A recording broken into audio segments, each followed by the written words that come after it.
Already மேஷ ராசிக்காரவங்க பார்த்தீங்கன்னா 7.5 அப்படின்ற ஒரு விஷயம் 7.5 சனியினுடைய தாக்கங்கிறது குடும்பத்தில் 2ஆம் இடம் குடும்பம் தனம் வாக்குங்கிற இடத்துல சனி பார்க்குறாரு. அப்போ காசு பணம் வராது, எது பேசினாலும் ரொம்ப இருக்கும்.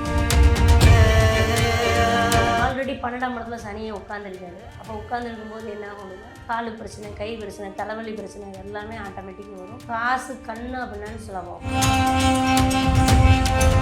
இப்போ மேஷத்துக்கு அப்படின்னு எடுக்கும்போது சனி நல்லா இருக்கிறாரு, ஜாதகத்தில் சனி கெடாமல் இருக்காருன்னா இப்போ இந்த 7 சனியினுடைய தாக்கம் வக்கரமாகும் போது கொஞ்சம் ஸ்லோவாகும். ஜாதகத்தில் சனி பாதிக்காமல் இருந்ததுன்னா பிரச்சனை இல்லை. சனி ஜாதகத்தில் பாதிக்கும் போது இந்த வக்கர சனி ரொம்ப கேர்ஃபுல்லாக இருக்கும்.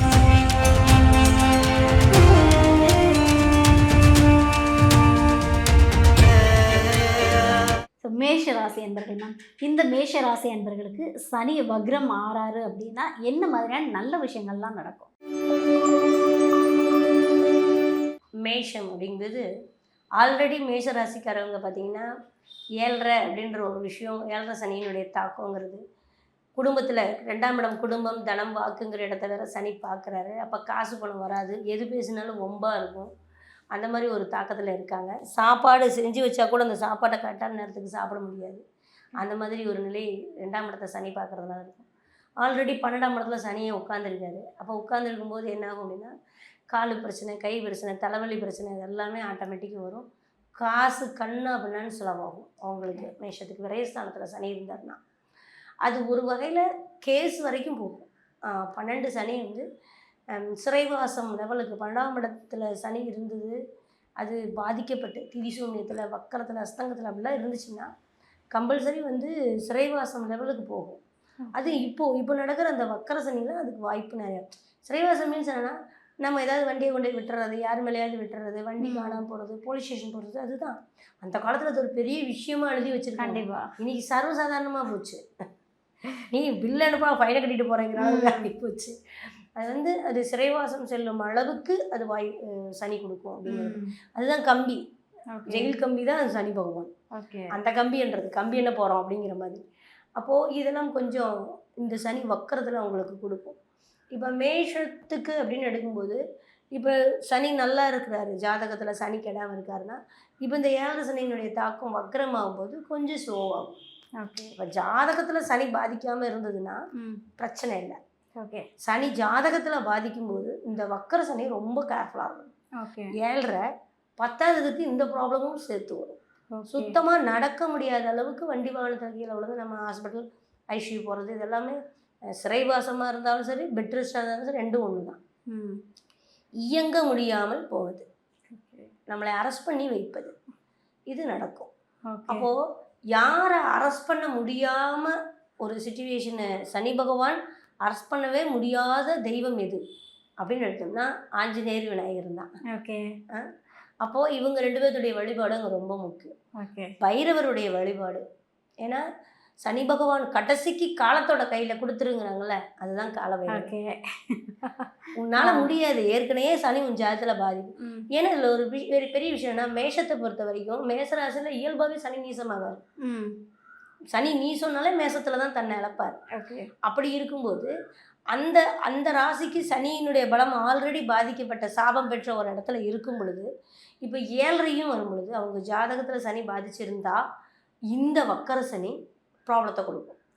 அப்போது இதை சரி பண்ணலாம் முடியாது, தாக்கத்தை குறைக்கலாம், காலத்தோட கையில் கொடுத்துரு அப்படிங்கிற மாதிரி. நடக்கிறது நடக்கட்டும், நீ காத்துரு, என்ன வந்தாலும் பார்த்துக்கலாங்கிற மாதிரி காத்துரு. எந்த வம்பு தும்புக்கும் போயிடாத, தைரியமாக பார்த்துக்கலாங்கிற தைரியத்தை கொண்டுட்டு போயிடாத, பயந்து வாழணுங்கிறது தான் கணக்கு. அப்போ என்ன பண்ணா நம்ம கையை கட்டி நிற்கணுங்கிறது கான்செப்டு. அப்போ ஒரு குளிர் பிரதேசத்துக்கு போனாலும் கையை கட்டி நிற்போம். அங்கே போனாலும் கம்முன்னு இருக்கணும்.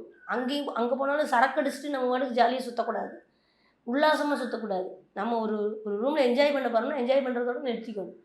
இப்போது அது இந்த வாய்ப்பை கொடுக்கும்போது என்னென்னா இந்த காலத்தில் கொடுத்துருங்கும்போது காலத்தோட கையிலனா காலபைரவர்கிட்ட தான் கொடுக்கணும். ஏன்னா சனி பகவானுடைய அதிதேவதை யாருன்னு கேட்டிங்கன்னா காலபைரவர் தான். அப்போ அவர்கிட்ட போய் அப்பா உன்னை விட்டா எனக்கு ஆளே இல்லைன்னு சொல்லி வேணும் ஒன்று பண்ணலாம். தேங்காயில் தீபத்தை போட்டு நல்லெண்ணெய் ஊற்றி தீபத்தை போட்டு உட்காரலாம். என்ன பண்ணுறாங்கன்னா தேங்காயிலையோ நீர்பூசணிலையோ தீபத்தை போட்டுட்டு இவங்க வந்துடுறாங்க. அங்கேயும் ஒரு தப்பு நடக்குது. காலபைரவருக்கு அஷ்டமியில் சனியினுடைய தாக்கத்தில் தீபம் போடுறாங்க இல்லையா, ம். தீபத்தை மிளகுல போட்டு அவசரமாக ஏற்றிட்டு சாமியை கும்பிட்டு அர்ச்சனை பண்ணிட்டு வந்துடுறாங்க. அது தப்பு. நம்ம இப்போ மிளகு வச்சு அந்த தீபத்தில் மிளகு ஒரு 9 மிளகு வச்சு அந்த துணியில் முடிஞ்சு நம்ம தீபம் போடுறோம். அல்லது மிளகு உள்ளுக்குள்ளேயே கூட போட்டு போடுங்க. தீபம் பற்றும்போது ஒரு விதமான காட்டம் வரும். அந்த காட்டத்தை நீங்கள் சுவாசிக்கணும். அது பண்ணுறது இல்லை. காலபைரவர் தான் சுவாசிச்சுட்டு இருக்காரு. பிரச்சனையே அவர்கிட்ட கொண்டு போய் கொடுத்துட்டு எல்லாத்தையும் அவர்கிட்டயே ஆனால் கொடுத்துட்டு அதில் வந்துடணும். ஒன்று என்னென்னா, இப்போ அது எரிஞ்சிட்டு இருக்கும்போது நம்ம வந்துடுறோம். ம். இன்னொருத்தவங்க போய் அந்த இடத்துல உட்காந்து ஒரு தீபத்தை போட்டுட்டு ஒரு 10 நிமிஷம் உட்காந்தானா அவனுக்கு நிவர்த்தி ஆகும். ஓகே. இது ஒரு புண்ணியமும் கூட. ஒருவேளை இப்போ எனக்கு பிடிக்காது, நான் தீபம் போடுறதெல்லாம் பிடிக்காது, பூவை போட்டு சாமி கும்பிட்டு வரேன் அப்படின்னா, ஆக்சுவலாக நான் அந்த இடத்துல வரும்போதும் நீங்கள் ஏற்றுறது எனக்கும் அது நன்மையை கொடுத்துரும். நன்மையை கொடுக்கும். இந்த ஒரு புண்ணியம் கிடைக்கும். ஓகே. ஆனாலும் மிளகு சாதம் செய்து காலபைரவருக்கு வழிபாடு செய்து 10 பேர்த்துக்கு கொடுத்துட்டு நம்மளும் சாப்பிட்றது, அவங்க கஷ்டமும் தீரும், உங்கள் கஷ்டமும் தீரும். ஓகே. ஒன்று. அப்போ உள்ளே இருக்கிற அந்த நெகட்டிவ்ஸ் அப்படின்ற விஷயம் மாறுறதுக்கு மிளகு தான் ஃபஸ்ட்டு கான்செப்ட். 2வது நீர் பூசணிக்காய். அப்போ வந்து அதில் தீபம் போட்டாலும் சரி, உட்காருங்க கடைசி வரைக்கும். அது நீங்கள் எவ்வளோ எண்ணெய் ஊற்றுறீங்களோ தீர்ற வரைக்கும் அந்த இடத்துல உட்காந்துருங்க. காலபைரவர் முன்னாடி உட்காந்துருங்க. நீங்கள் சனியை பார்த்து உட்காராதீங்க, காலபைரவரை பார்த்து உட்காருங்க. அதுதான் பிரச்சனை. சனி இப்படி இருப்பார், காலபைரவர் இப்படி இருப்பார். இங்கே பார்த்து அவரை பார்த்துலாம் உட்காரக்கூடாது. சனி முன்னாடிலாம் வருதாப்பா பிரச்சனையே. காலபைரவர்கிட்ட உட்காரணும். அப்போது மேஷத்துக்கு ஒரு அருமையான பலனா காலபைரவருடைய வழிபாடு, ஆஞ்சநேயருடைய வழிபாடு. ஆஞ்சநேயருக்கு அதுக்கு மாதிரி இந்த வெத்தலை, அதுவும் காட்டம் தானே. ஆமாம். வெத்தலை மாலை போடுறோம், அது நம்ம கட்டணும். கட்டின மலையை வாங்கி கொண்டு போய் போடுறதுங்கன்னா முடிஞ்சளவு கட்டி அதை போடுறோம் அப்படின்னா நல்லாயிருக்கும். ஓகே. இன்னும் அப்போது வெத்தலைகள்லாம் சாப்பிட்றது இதுவும் சூப்பராக இருக்கும். அந்த நெகட்டிவ் தாட்ஸ் இருக்கும். எதுக்கு தெரியுமா அந்த வெத்தலை சாப்பிட சொல்கிறது பண்ணுறதுலாம்? இப்போது நம்ம ஒரு 9 மிளகும் ஒரு வெத்தலையும் இருந்தால் பகைவன் வீட்டில் கூட கை நுழைக்கலாம்பாங்க, சாப்பிட்லாமாங்க. ஓகே. 9 மிளகும் ஒரு வெத்தலையும் இருந்ததுன்னா எதிரி வீட்டில் கூட கை நுழைக்கலாம்பாங்க, நம்பி போய் சாப்பிட்லாம்பாங்க. விஷத்தை முறிக்கிற தன்மை மிளகுக்கும் வெத்தலைக்கும் உண்டு.